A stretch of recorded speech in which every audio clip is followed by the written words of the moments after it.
ओम विष्णुपादाय कृष्णप्रेष्ठाय भूतले श्रीमते भक्ति वेदांता स्वामिनिते नामिने हरे कृष्णा कृष्णा कृष्णा हरे हरे हरे राम राम राम हरे हरे। श्रील ऐसी भक्ति वेदांत स्वामी प्रभुपाद की जय। आचार्य महात्मा गांधी जी की जय। भगवद गीता 2020 में आपका स्वागत है। आज की श्लोक संख्या 14वें यानी 14 चैप्टर का 11 श्लोक है। पुनर्कथन कर लेते हैं 10वें श्लोक का। रजस्तमश्चास्मि भूयः सत्वं भवति भारत रजसत्वं तमश्चैव तमस्सत्वं रजस्तथा।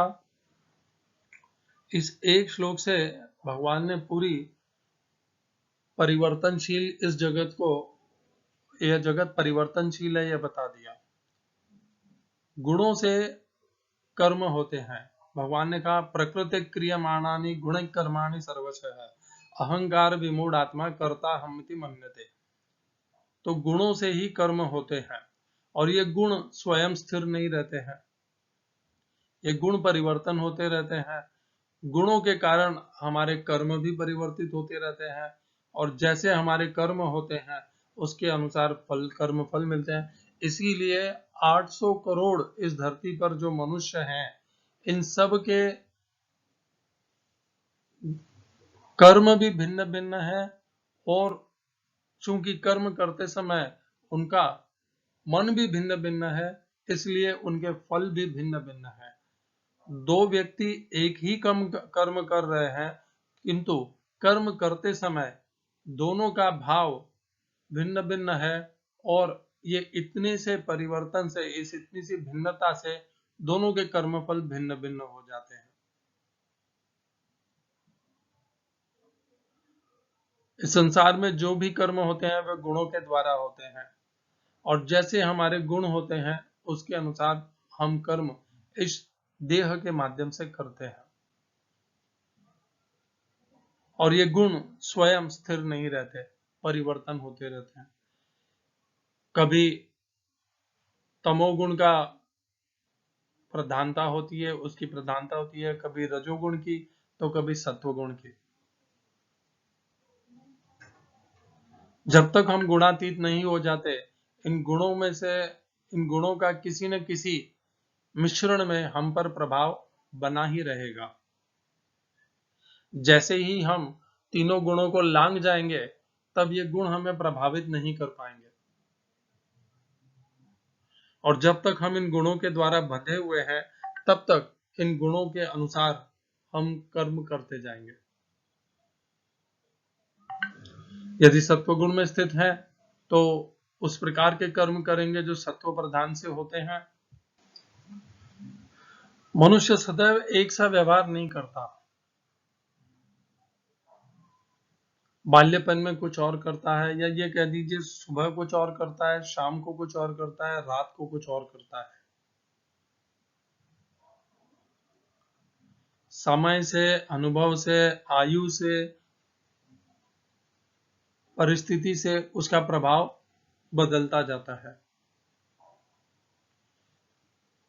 जैसे हमने पहले चर्चा की कि तमोगुण सबसे ज्यादा उसका पसार है इस मृत्युलोक में। तमोगुण हमें प्रमाद, आलस्य और निद्रा, इन तीनों से बांधता है। आलस्य और निद्रा और प्रमाद हमारा, जैसे अब देखिए हम इतने 800 करोड़ हैं, किंतु हम में से कितने कर्मनिष्ठ हैं? बहुत कम।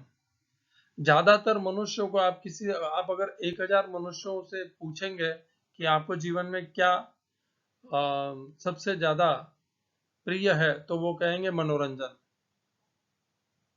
उन 1000 में से 5 व्यक्ति कह सकते हैं मनुष्य कि नहीं, मुझे भगवान की भक्ति करना पसंद है, और 25 व्यक्ति कह सकते हैं कि मुझे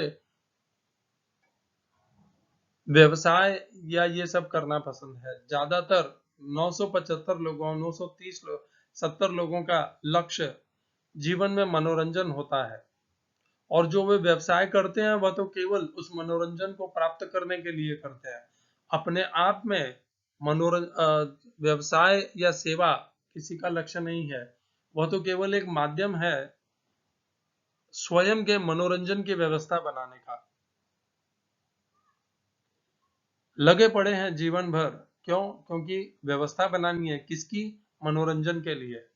कब होगा मनोरंजन? जब संपत्ति होगी, उसके बिना तो हो नहीं सकता।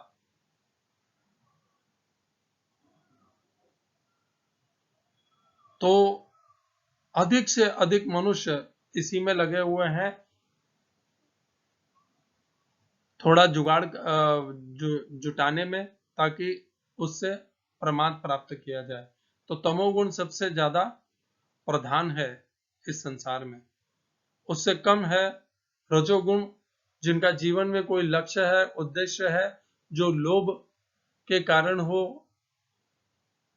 अपने कुछ प्राप्त करना चाहते हैं, संग्रहित करना चाहते हैं, व्यक्तिगत संपत्ति जिनका एकमात्र लक्ष्य और उद्देश्य है, भले वो छीन करके हो, कपट से हो, छल से हो, या एक नैतिक पूर्ण व्यवहार से व्यवसाय से हो, किसी भी माध्यम से हो, परंतु लोभ जिनका एकमात्र कारण है।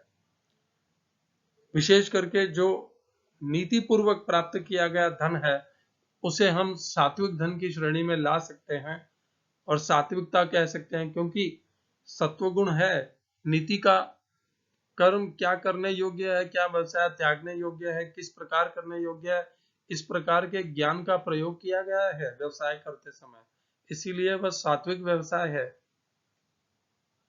और वही व्यवसाय जब केवल लोभ, संग्रह और परिग्रह इन्हीं सब के लिए किया जाता है, तब वह राजसिक लोभ बन जाता है और राजसिक व्यवसाय भी बन जाता है।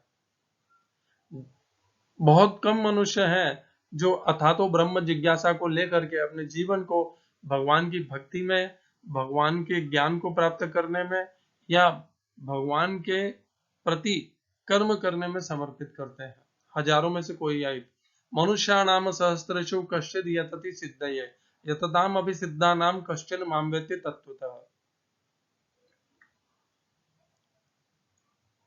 कुछ मनुष्य थोड़े समय के लिए भक्ति कर भी लेते हैं, या कर्मयोग कर लेते हैं, निष्काम कर्मयोग, या ज्ञान योग के लिए प्रयत्नशील हो भी जाते हैं, तो अचानक उनके जीवन में या तो कोई मेनका आ जाती है, या उर्वशी आ जाती है, या कोई और कारण बन जाता है, परिवार में कोई विस्फोट हो जाता है, या कोई घटना घटित हो जाती है, जिससे वे पूर्णतया मोहित होकर के अपने मार्ग को छोड़ देते हैं और संसारिक कर्मों में लिप्त हो जाते हैं, व्यसनों में लिप्त हो जाते हैं, प्रमाद में लिप्त हो जाते हैं। कई बार स्वयं निराश हो जाते हैं कि ये मुझसे हो ही नहीं पाएगा, मैं इनके लिए बना ही नहीं हूं, मैं तो केवल मनोरंजन के लिए बना हूं, और इस कारण स्वभाववश वे भक्ति साधना मार्ग को छोड़ करके पुनः भोगने की समाज में, भोगने की वृत्ति से भोग सृष्टि में आ जाते हैं, संसार में आ जाते हैं। तो अनेकों कारणों से मनुष्य का स्वभाव निरंतर परिवर्तित होता रहता है। जो मनुष्य अपने मन और बुद्धि को नियंत्रित करके उसे ऊर्ध्वगामी बनाते हैं, वे तमोगुण से रजोगुण, रजोगुण से सतोगुण के तरफ प्रगति करते हैं, और जो अपने मन और बुद्धि को नियंत्रित नहीं कर पाते, वे निरंतर अधोगति के तरफ प्रगति करते हैं और नीचे के तरफ जाते जाते हैं। निम्न से निम्न, निंदा करने जैसे योग्य कर्मों को करने में भी कोई संकोच नहीं करते। भगवान ने इस जगत में परिवर्तन, देखिए, जो भगवान का धाम है वह नित्य है, नित्य एक सा बना रहता है, किंतु यह संसार परिवर्तनशील है। इस संसार को परिवर्तनशील बनाने के लिए भगवान ने त्रिगुणात्मक प्रकृति का आधार लिया, और ये त्रिगुणात्मक प्रकृति भी कैसी है, एक सी नहीं बनी रहती, समय काल निरंतर परिवर्तित होती रहती है। इस त्रिगुणात्मक प्रकृति के कारण ही हम यहाँ पर परिवर्तन को प्राप्त होते हैं, और जहां पर परिवर्तन होता है वहां पर नित्यता हो ही नहीं सकती, अनित्य। इसीलिए संसार को कहा गया है अनित्यम असुखम लोकम इमं प्राप्य भजस्व माम। इसको प्राप्त करके भगवान स्वयं कहते हैं, आदेश देते हैं कि मेरा भजन कर।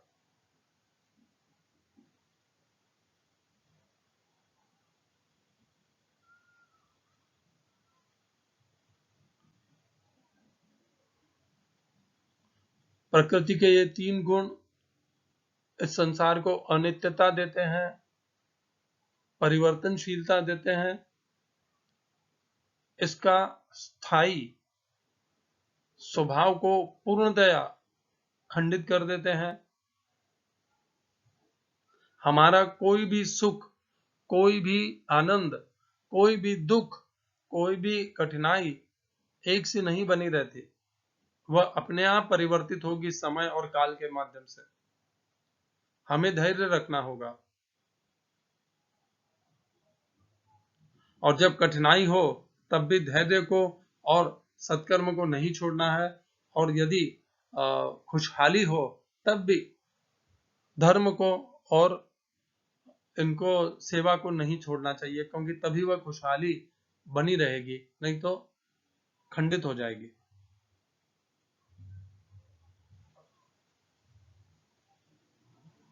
जैसे हमारे कर्म होते हैं, उनके अनुसार कर्मफल मिलते हैं, और कर्मफल के अनुसार हम पर गुणों का प्रभाव परिवर्तन बदलता रहता है, कभी कम होता है किसी गुण का, कभी किसी गुण का ज्यादा होता जाता है।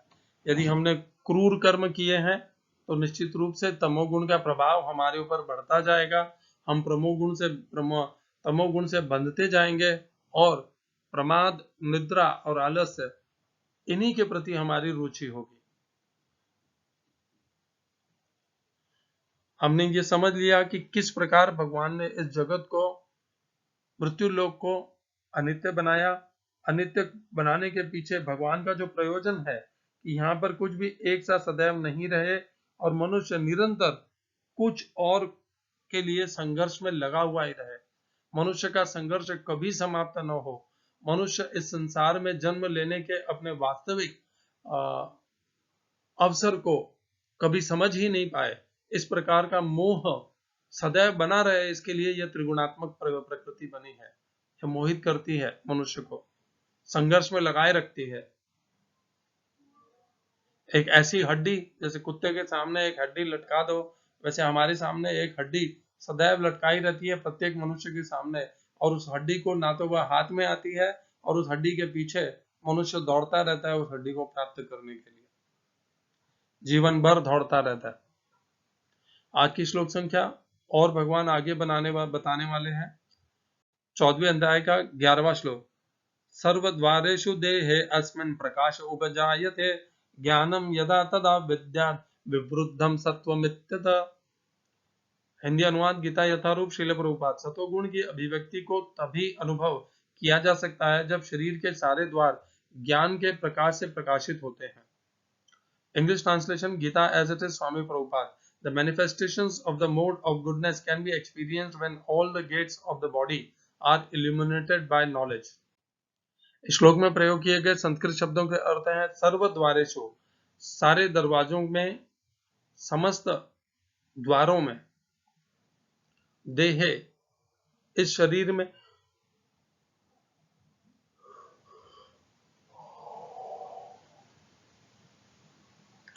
अस्मिन, इस शरीर में, प्रकाशित करने का गुण उपजायते, उत्पन्न होता है। दूसरी पंक्ति ज्ञानम, ज्ञान यदा, उस समय, तब, तदा, उस समय, यदा, जब, विद्यात, जानो, विवृद्धम, वृद्धि, बढ़ा हुआ, सत्वम, सतोगुण, इति उत, ऐसा कहा गया है। इस श्लोक का तात्पर्य गीता यथारूप श्रील प्रभुपाद के द्वारा।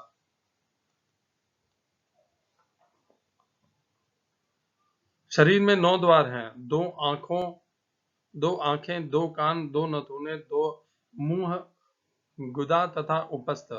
जब प्रत्येक द्वार सत्व के लक्षण से दीपित हो जाए तो समझना चाहिए कि उसमें सतोगुण विकसित हो चुका है। सतोगुण में सारी वस्तुएं अपनी सही स्थिति में दिखती है, सही सुनाई पड़ता है, और सही ढंग से उन वस्तुओं का स्वाद मिलता है। मनुष्य का अंतर तथा बाह्य शुद्ध हो जाता है, प्रत्येक द्वार में सुख के लक्षण उत्पन्न दिखते हैं, और यही स्थिति होती है सत्वगुण की। ओम अज्ञानतिमिरन्धस्य ज्ञानाञ्जनशलाकया चक्षुरुन्मीलितं येन तस्मै श्री गुरुवे नमः। एकं शास्त्रं देवकी पुत्र गीतम्, एको देवो देवकी पुत्र एव, एको मंत्र तस्य नामानि यानि कर्मापेकम तस्य देवस्य सेवा। हरे कृष्णा गोविंदा। सर्व द्वारेषु प्रभुपाद ने बताया 9 द्वार होते हैं। ये श्लोक 5वें अध्याय के 13वें श्लोक में आता है। नव द्वारे पूरे देही नैव कुर्वन्न कार्यम। तो सर्व द्वारेषु समस्त द्वारों में, किसके द्वारों में? देह, देह के समस्त द्वारों में, इस देह के अस्मिन, इस देह के समस्त द्वारों में प्रकाश उपजायते, प्रकाश का उत्पन्न होना। प्रकाश का उत्पन्न होना अर्थात उन समस्त द्वारों पर हमारा नियंत्रण स्थापित होना। अभी तक हमारे जितने भी द्वार हैं वे हमारे नियंत्रण में नहीं है, हमारे मन और इंद्रियों के नियंत्रण में है। वही द्वार जब हमारे स्वयं, हम आत्मा के नियंत्रण में आ जाते हैं, तब हम कहने के योग्य बनते हैं कि समस्त द्वारों में प्रकाश स्थापित हो गया है, उत्पन्न हो गया है, अर्थात द्वारों पर विजय प्राप्त कर ली है। कितनी आवश्यक है यह विजय? तो आप देखिए, जैसे 2 आंखें, यदि हमने आंखों के ऊपर नियंत्रण रखना नहीं सीखा तो हमें इन आंखों को जो देख करके सांसारिक वस्तु, स्त्री, पुरुष या सुंदरता देख करके, प्राकृतिक हो या अप्राकृतिक सुंदरता देख करके जो लोभ या अंदर जो कामना जागती है, उसे देखने की, उस पर हम नियंत्रण नहीं पा सकेंगे और हमारी आंखें न तो भगवान को के विग्रह को देखने में व्यस्त होंगी, न रुचि लेंगी, न शास्त्रों को पढ़ने में रुचि लेंगी, न भगवान के लिए कोई कर्म करने में रुचि लेंगी। वे केवल और केवल प्रमाद अर्थात मनोरंजन के लिए इन आंखों का उपयोग करते हुए निरंतर विषय, वस्तु, पदार्थ, इन्हीं के प्रति, इन्हीं को देखती रहेगी, प्राप्त करती रहेगी और इन्हीं को भोगने में लगाती रहेंगी। तो आंखें तो केवल एक उदाहरण था, जैसे प्रभुपाद ने बताया, 2 आंखें, 2 नथुने, 2 कान, मुख, उदा, गुदा और उपस्थ, इस प्रकार 9 द्वार हैं। और हम यदि इन द्वारों पर नियंत्रण नहीं रख पाएंगे तो इनमें प्रकाश उत्पन्न कभी नहीं होगा। ये द्वार हमारे नियंत्रण में नहीं होंगे, ये द्वार हमारे मन और बुद्धि के नियंत्रण में होंगे। जब तक हम इन द्वारों को मुक्त करके अपने स्वयं के नियंत्रण में नहीं ले आते, तब तक प्रकाश का उत्पन्न होना और प्रकाश का विकास होना ये संभव नहीं है। तो यदि हमें सतोगुण में के लिए प्रगति करना है और हमारे इस शरीर के समस्त द्वारों में प्रकाश उत्पन्न करना है, तो हमें मन और बुद्धि पर नियंत्रण करना पड़ेगा, क्योंकि उसी माध्यम से हमारा नियंत्रण होगा। अब देखिए, जब इस्कॉन कहता है कि प्रत्येक रविवार आप मंदिर आइए, कथा सुनिए, प्रसाद ग्रहण कीजिए, आप अपने परिवार कुटुंब को लेकर के आइए और 5-6 घंटे अपने जीवन के रविवार के मंदिर में बिताइए, भक्तों का संग प्राप्त कीजिए। इस प्रकार जो मनुष्य संग प्राप्त करते हैं और मंदिर के आह्वान को स्वीकार करते हैं, उनका कल्याण निश्चित रूप से होता है, क्योंकि उन्होंने इसी श्लोक के आधार पर उन्होंने अपने मन और बुद्धि को नियंत्रण कर लिया है, और नियंत्रण करके उन्होंने जो भी उस समय योग की वृद्धि और योग में समृद्धि के लिए जो कुछ भी उपलब्ध है, उसका पूरा उन्होंने अपनी 9 द्वारों के माध्यम से उसका सेवा किया, ग्रहण किया। तो जब हम इस प्रकार से मन और इंद्रियों के माध्यम से द्वारों पर नियंत्रण रखते हैं, देखिए द्वारों पर नियंत्रण नहीं रहा तो ये उपस्थ जो है ये निरंतर हमें शारीरिक संबंध के प्रति आकर्षित करता रहेगा। मुंह पर नियंत्रण नहीं हुआ तो हम इस वाणी का उपयोग व्यर्थ के प्रलाप में व्यर्थ कर देंगे समय और वाणी के इस दिए हुए शक्ति को। यदि हमारे पास सुनने के श्रवण इंद्रिय कान पर नियंत्रण नहीं हुआ तो हम अपने जीवन और समय दोनों को व्यर्थ के, आजकल तो प्रचलित है यूट्यूब, इंस्टाग्राम के वीडियोस, लोग घंटे घंटे बैठ करके देखते रहते हैं। क्यों? क्योंकि उनके पास उनके आंखों और कानों पर नियंत्रण नहीं है। आंख और कान, ये जो इंद्रियां हैं, इनके ऊपर उनका कोई नियंत्रण है ही नहीं। नियंत्रण होता तो प्रकाश उपजायते आता, और नियंत्रण नहीं है, इसीलिए प्रकाश की उत्पत्ति भी नहीं होती, और हम ऐसे ही रहते हैं, ऐसे ही जीते हैं, और अंत में इसी प्रकार मृत्यु को प्राप्त हो जाते हैं। ज्ञानम यदा तदा विद्यात् विवृद्धम सत्वमित्युत। ज्ञान की वृद्धि होती है, कब होती है? जब मन और इंद्रियों में पर हम नियंत्रण कर लेते हैं, देह के द्वारों पर नियंत्रण प्राप्त कर लेते हैं। देह के द्वार और इनका नियंत्रण, हमने देह के द्वार में भगवान कृष्ण का हस्तिनापुर का शांति प्रस्ताव लेकर के जब वे जाते हैं, भगवान कृष्ण कभी भी दुर्योधन के यहाँ पर विश्राम नहीं लेते, क्योंकि उनका उद्देश्य बहुत सरल है। उन्होंने कभी ऐसा उद्देश्य नहीं किया कि मैं दुर्योधन के पास रह जाऊं, वह अधिक शक्तिशाली है और उससे मेरा लाभ होगा, ऐसा उन्होंने कभी नहीं किया, क्योंकि वे सदैव निर्लिप्त रहते हैं इस संसार से। जो भी प्राप्त हो जाए उसी में संतोषी जीव है। जीव तो नहीं कहना चाहिए, परमात्मा है।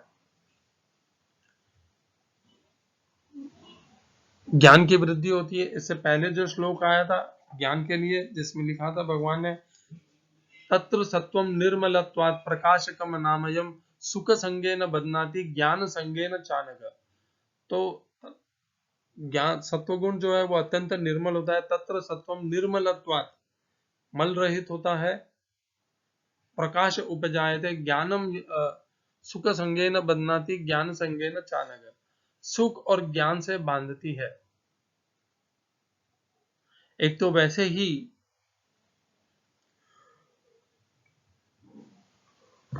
सत्वगुण तक बहुत कम मनुष्य पहुंचते हैं भक्ति और साधना करके, और वहां पर पहुंच भी जाते हैं तो उसके बाद में उनकी आसक्ति शांति के लिए और स्थिरता के लिए, समता के लिए इतनी दृढ़ होती है कि वे स्वयं का ही सोचते हैं और संसार के विषय में सोच करके अपने मन और इंद्रियों को व्यर्थ नहीं गंवाना चाहते।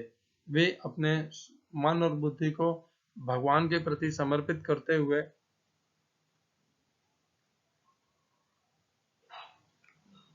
जो मन और बुद्धि को भगवान को समर्पित करते हुए अपनी इंद्रियों को नियंत्रित करते हैं, वे इस ज्ञान को प्राप्त करते हैं। क्योंकि फिर ज्ञान आवृत, जो ज्ञान ढका हुआ था वह, उसका आवरण खुल जाता है। कैसे खुलता है? ज्ञान को ढका किसने है? ज्ञान को अज्ञान ने ढका है। अज्ञान कहां से उत्पन्न हुआ? तमोगुण से उत्पन्न हुआ। तमस्तु अज्ञान जम विद्धि।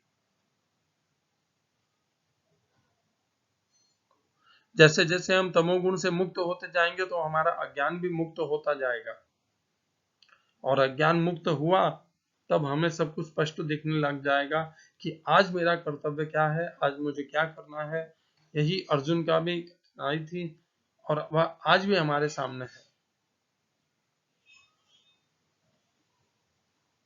सुख के प्रति आकर्षित मत होइए, न ज्ञान के प्रति आकर्षित होइए। यदि आप सत्व गुण को प्राप्त कर चुके हैं या कर रहे हैं या करने वाले हैं, अपना लक्ष्य स्थिर रखिए कि ना तो मुझे सुख से बनना है न ज्ञान से बनना है। मेरा लक्ष्य यहाँ पर रुकेगा नहीं, इन्हें प्राप्त करना यह मेरा लक्ष्य है नहीं।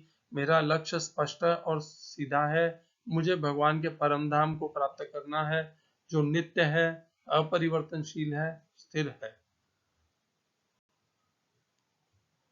5वें अध्याय का 13वां श्लोक। सर्व कर्माणि मनसा संन्यस्यास्ते सुखम वशी नवद्वारे पुरे देहि नैव कुर्वन्न कारयन्। सर्व कर्माणि मनसा, समस्त कर्मों को मन के द्वारा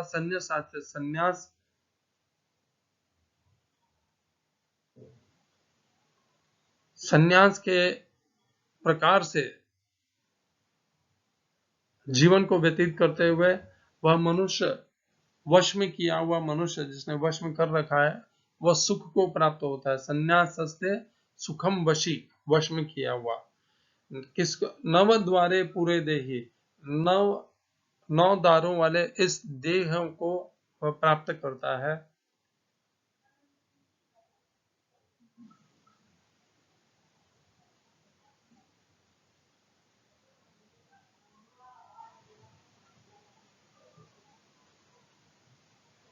उसका कर्म करने के पीछे ना तो कोई प्रयोजन होता है, न प्राप्त करने की इच्छा होती है। वह कर्म केवल भगवान की प्रसन्नता के लिए, भगवान की सेवा के लिए करता है और व्यक्तिगत लाभ के लिए कोई भी प्रयत्न नहीं करता।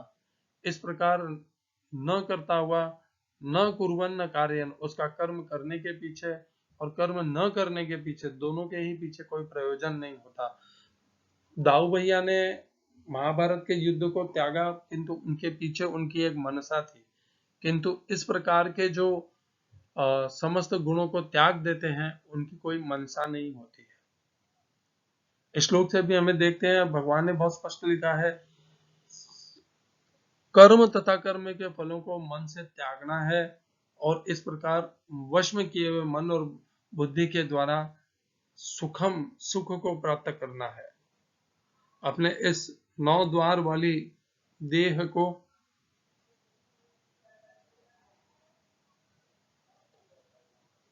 देह पर पूर्ण नियंत्रण रखना है। नहीं वह कुर्वन न कार्य, न तो कारवन बनना है और न कर्ता बनना है। इस प्रकार 9 द्वारे को नियंत्रित करने का ज्ञान और आदेश भगवान पहले भी दे चुके हैं और इस श्लोक में पुनः भगवान ने हमें सचेत किया है अपने शरीर के समस्त मन और इंद्रियों को नियंत्रित करने के लिए, क्योंकि हम नियंत्रित करेंगे तभी हमारे गुणों में परिवर्तन आएगा। यहाँ पर यह स्पष्ट हो जाता है। हरे कृष्णा। श्रील ऐसी भक्ति वेदांत स्वामी प्रभुपाद की जय। आचार्य महात्मा गांधी जी की जय।